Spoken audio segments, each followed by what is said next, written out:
बऱ्याच सगळ्याच सदस्यांची अशी माहिती होती का प्रशासकीय राजवटीमध्ये जे झालं त्याची चौकशी झाली पाहिजे, सगळ्याच सदस्यांची होती. आणि त्याच्यामध्ये आम्ही अन्य पक्षाचे जे नगरसेवक आहेत त्यांच्याशी देखील चर्चा झालेली आहेत आणि एकत्र बसून आम्ही ठरवलेलं आहे की बाबा ठीक आहे, असं जर चुकीचं वाटत असेल, लोकांपर्यंत चुकीचं जात असेल तर त्याची खातरजमा करणं गरजेचं आहे. त्यामुळे त्याची चौकशी झाली पाहिजे आणि त्याप्रमाणे आम्ही ती चौकशी करायला सांगितलेलं आहे. दोस्तों नमस्कार। दोस्तों वसई विराट शहर महानगर पालिका की बॉडी बैठने के बाद महानगर पालिका में होने वाली हर महीने प्रति महीने की जो सर्वसाधारण सभा, महासभा जिसे कहा जाता है, लोकल बॉडी मीटिंग, वो आज 23 अप्रैल को महासभा सभागृह में 3 बजे शुरू हुई और उस दौरान करीब 16 प्रस्ताव पर 16 ठराव पर चर्चा महासभा में हुई। लगभग सभी मुद्दों पर सर्वसम्मति से सभी मुद्दों को पारित किया गया, सभी मुद्दों पर सर्वसम्मति से ठराव मंजूर किए गए। लेकिन कुछ एक मुद्दों में भारतीय जनता पार्टी ने अपना विरोध नहीं तो कम से कम अपनी आवाज जरूर उठाई। भारतीय जनता पार्टी विरोधी पक्ष और खास तौर पर पानी को लेकर जो वहां एक मुद्दा आया नल कनेक्शन दिए जाने का, तब गर्मा गर्म बहस महासभा में देखने को मिली। आपको बता दें कि नल कनेक्शन को लेकर जो चर्चा सदन में हुई वो चर्चा कुछ इस तरह की थी कि पिछले सालों में प्रशासकीय कार्यकाल के दौरान सुप्रीम कोर्ट का एक जजमेंट या एक गाइडलाइन देश भर के लिए आई थी। उसमें सुप्रीम कोर्ट ने यह कहा था कि इलीगल अनधिकृत बांधकाम को पानी कनेक्शन, नल कनेक्शन और लाइट कनेक्शन नहीं दिया जाए। उस वजह से महानगर पालिका क्षेत्र में नल कनेक्शन पूरी तरह से बंद किए हुए थे और लोगों को समस्या हो रही थी। अब जाकर जब महासभा अभी समय यहाँ सत्ता पक्ष बैठा है तो यहाँ प्रस्ताव लाया गया है कि जिन लोगों को जरूरत है उनको पानी कनेक्शन दिए जाए।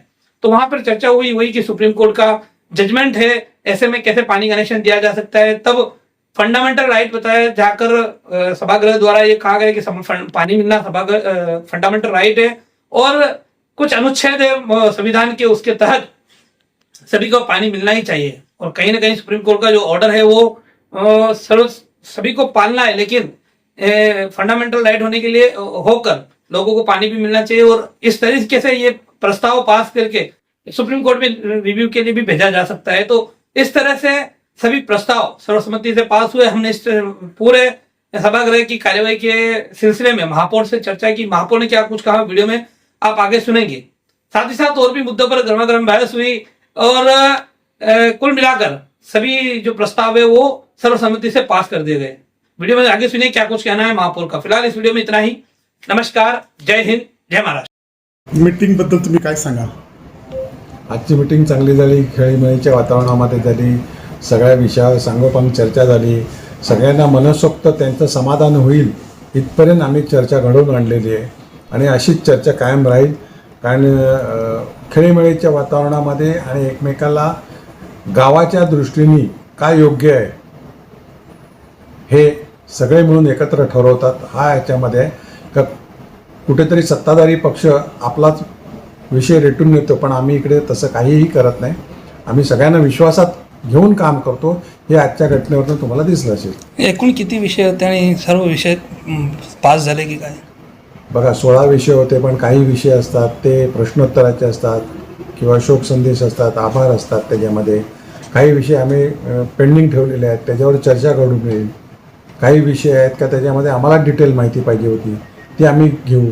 आम्ही मिटिंगच्या आधी किंवा अन्य वेळी देखील सर्वच विरोधी असतील किंवा काही असतील अन्य पक्षाचे लोक आम्ही सलामसलत करत असतो आणि त्याच्यातनं आम्ही काही ठरवत असतो. प्रशासनाकडनं काही चुकीचा एखादा प्रश्न आला किंवा माहिती चुकीची आली तर आम्ही त्याच्यामध्ये निश्चित बळजबरीने विषय मंजूर करत नाही, तर आम्ही त्याच्यामध्ये चर्चा करून त्याच्यात आम्हाला जर चुकीचं वाटत असेल, अयोग्य वाटत असेल तर प्रशासनाकडनं खुलासा घेतो आणि मगच करतो. वॉटर डिपार्टमेंटविषयी जो मीटिंग विषय आलेला त्यावेळेला थोडी चर्चा वेगळ्या पद्धतीने जात होती असं वाटत होतं. त्याबद्दल काही नाही, त्याच्या अशा चर्चा झाल्याच पाहिजेत ना. शेवटी चर्चा झाल्याशिवाय किंवा त्याच्यामध्ये कळणार नाही कुठच्या गोष्टी. त्यामुळे चर्चा या झाल्याच पाहिजेत. नुसतं मंजूर करून चालणार आहे का?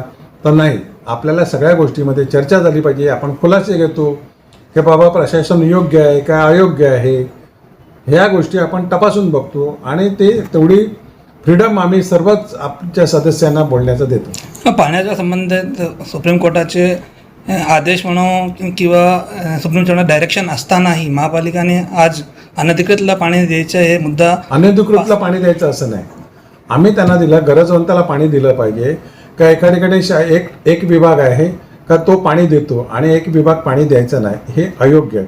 शेवटी तुम्हाला घटनेने तुम्हाला अधिकार दिलेला आहे, त्या घटनेचं पालन देखील करायला पाहिजे. 74वी घटना दुरुस्ती झालेली आहे, त्याच्यामध्ये मूलभूत अधिकार तुम्हाला दिलेले आहे. त्याच्यामुळे आता आमच्या इकडे काही घरं आहेत 150 वर्ष 200 वर्ष जुनी आहेत, आदिवासी आहेत, ते वर्षानुवर्ष तिकडे राहतात. त्यांनी कुठे परमिशन घेतलं काय घेतलं तर त्यांच्याकडनं आम्ही OCCC कशी काय मागणार? मग त्यांना काय आम्ही पाणी द्यायचं नाही का? त्यामुळे आम्हाला शेवटी बघा हा खर्च केलेला आहे, हे पाण्यासाठी खर्च केलेला आहे. हे पाणी जर आम्ही दिलं नाही, लोकांपर्यंत पोचवलं नाही आणि पैसे आलेच नाही तर खर्च कसा भागणार? म्हणजे ह्या सगळ्या गोष्टी आणि पाणी देणं गरजेचं आहे लोकांना. काही विषयामध्ये अकाउंटमध्ये काही तफावत आलेली आहे. ती अकाउंटमध्ये तफावत जी आली आहे त्याच्यावरच चर्चा झालेली आहे का त्याच्यामध्ये आम्ही खुलासा मागितलेला आहे प्रशासनाकडे का नक्की काय आहे, द्यावे लागतात का घ्यावे लागतात.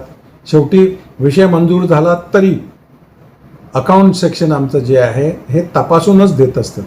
म्हणजे एखादा विषय मंजूर झाला तरी जे काय देणं घेणं आहे ते तपासूनच केलं जातं का बाबा GST द्यायची आहे का GST नाही द्यायची आहे, सेल टॅक्स, इन्कम टॅक्स, सगळे टॅक्सचे जे विषय आहेत ते कमी जास्त करून ते तपासूनच दिले जातात. त्यामुळे निश्चित आम्ही आमचं जे काही अकाउंट अधिकारी आहेत, अकाउंटचे अधिकारी आहेत, त्या सगळ्यांना स्पष्ट सांगितलेलं आहे का कुठच्याही विभागाचं कुठचंही बिल आलं तर पहिला त्याची खातरजमा केली पाहिजे, टॅक्सबाबत खातरजमा केली पाहिजे, GST बद्दल खातरजमा केली पाहिजे आणि मगच दिली पाहिजे. शेवटचा विषय जनगणनाचा होता. जनगणनाच्या बाबतीत माहिती दिलेली माहिती प्रशासन आधी दिलेली, त्याच्या आधी देखील कलेक्टर साहेबांचे अधिकारी आलेले, प्रांत साहेब आलेले आणि त्यांनी देखील माहिती दिलेली आहे. कारण शेवटी लोकांपर्यंत ही माहिती पोचली पाहिजे, त्यामुळे प्रत्येक सदस्यांना दिलेली आहे. आता जनतेपर्यंत देखील आम्ही ही माहिती पोचवणार आहोत. आणि जनगणनाच्या व्यतिरिक्त सध्या सुरू असलेल्या SIR त्याच्याबद्दल आपण महापौर असताना SIR स्लो नाही, पहिला सुरुवात होती, आता सर्वांनी कामाला सुरुवात केलेली आहे. चांगल्या प्रकारे लोक काम करायला लागलेले आहेत आणि निश्चित उद्दिष्ट जे आहे ते पूर्ण पार पडेल असं मला अपेक्षा आहे. प्रशासकीय कामाबद्दल जे टायमामध्ये जे काही काम झालेले आहेत त्याबद्दल आज तुम्ही एक मुद्दा मांडलेला आणि तो देखील पास केलेला आहे, त्याबद्दल तुम्ही काय सांगाल? बघा, बऱ्याच सगळ्याच सदस्यांची अशी माहिती होती का प्रशासकीय राजवटीमध्ये जे झालं आहे त्याची चौकशी झाली पाहिजे. सगळ्याच सदस्यांची होती आणि त्याच्यामध्ये आम्ही अन्य पक्षाचे जे नगरसेवक आहेत त्यांच्याशी देखील चर्चा झालेली आहेत आणि एकत्र बसून आम्ही ठरवलेलं आहे की बाबा ठीक आहे, असं जर चुकीचं वाटत असेल, लोकांपर्यंत चुकीचं जात असेल तर त्याची खातरजमा करणं गरजेचं आहे. त्यामुळे त्याची चौकशी झाली पाहिजे आणि त्याप्रमाणे आम्ही ती चौकशी करायला सांगितलेलं आहे. पावसाची काय तयारी कशी आहे आता?